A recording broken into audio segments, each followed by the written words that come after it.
The A in magic is for affection. I'm a firm believer in the statement, children don't care how much you know until they know how much you care. I know the hug I give a child may be the only one he gets that day. And I realize that love can make all the difference in the world. When you care about students, it becomes contagious. Everyone wants a piece of the action. A few years ago, I tutored on Thursdays in an after-school program for at-risk students. I worked with students who someone decided that they were going to fail the end-of-grade test. I focused some on building their academic skills, but mostly on building their self-confidence. The day of the end-of-grade test came, EOG as they called it, and I left my classroom and visited every child I had worked with. But I did not travel alone. I carried a bit of this teacher magic I'm talking with you about today. This time it was in the form of magic dust, and I told the students it was made by the EOG man.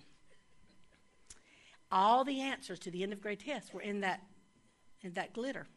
But to get some glitter, they had to say to me, and really mean it, I believe in myself. I believe I can achieve.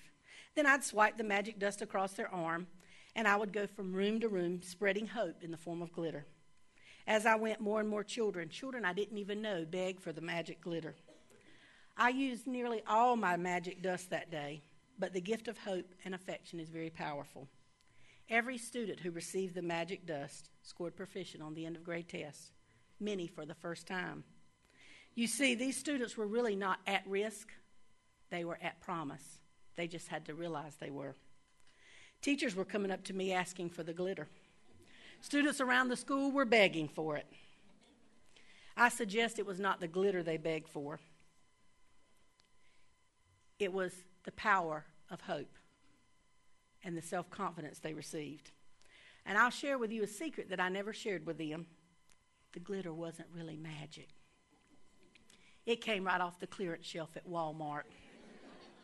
It only became magical when it first touched the arm of a child who for the first time in his life believed in himself.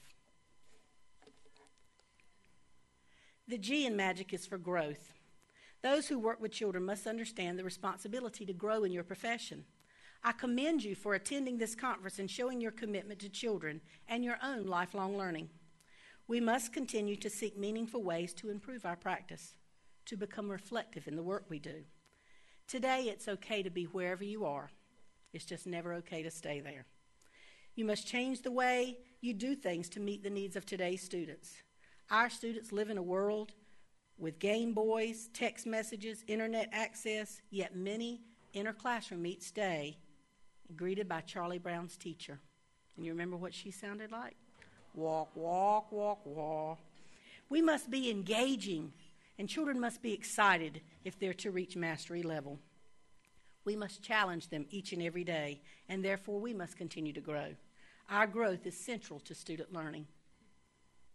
And innovation. This is probably what I'm best known for, innovative practice. Some folks have called my teaching strategies crazy. Personally, I like the word innovative better. I believe we must seek innovative ways to meet the diverse needs of the students we serve.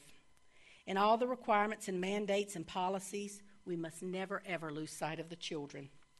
A curriculum is not meant to be covered. It is meant to be uncovered. Those who work with children must be trained and encouraged to design innovative strategies to engage students in the learning process. That may mean when they learn math, they dance. They develop a rap to learn ABC order, or they get their hands really dirty in science. As a teacher, I was like a tour guide on a journey. A guide has a course to follow, but we all realize some of the most beautiful sights are often discovered off the beaten path. And that's pretty much where I stayed in my classroom, on a different path, because I believe learning is an adventure. Because of this belief, my classroom was a unique learning place filled with excitement. When my students would leave on Friday, they never knew quite what to expect on Monday when they entered their classroom.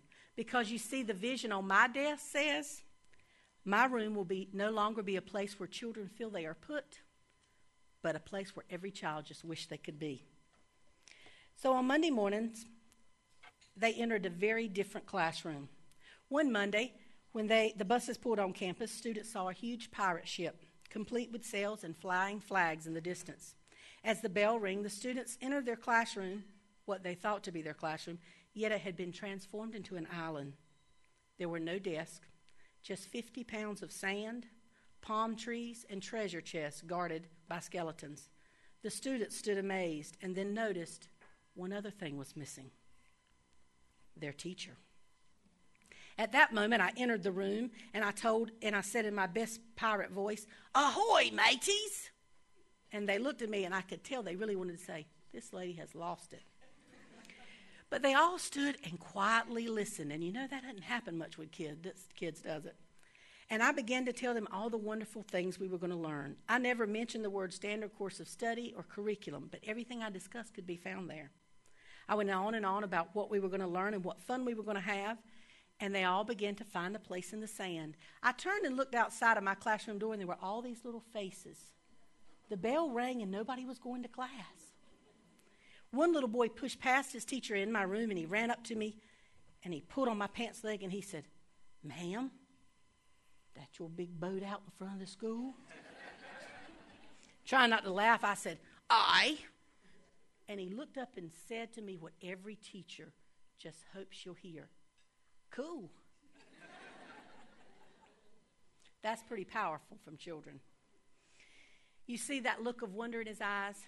That's why I teach, and that's why I believe we all have the greatest job on earth.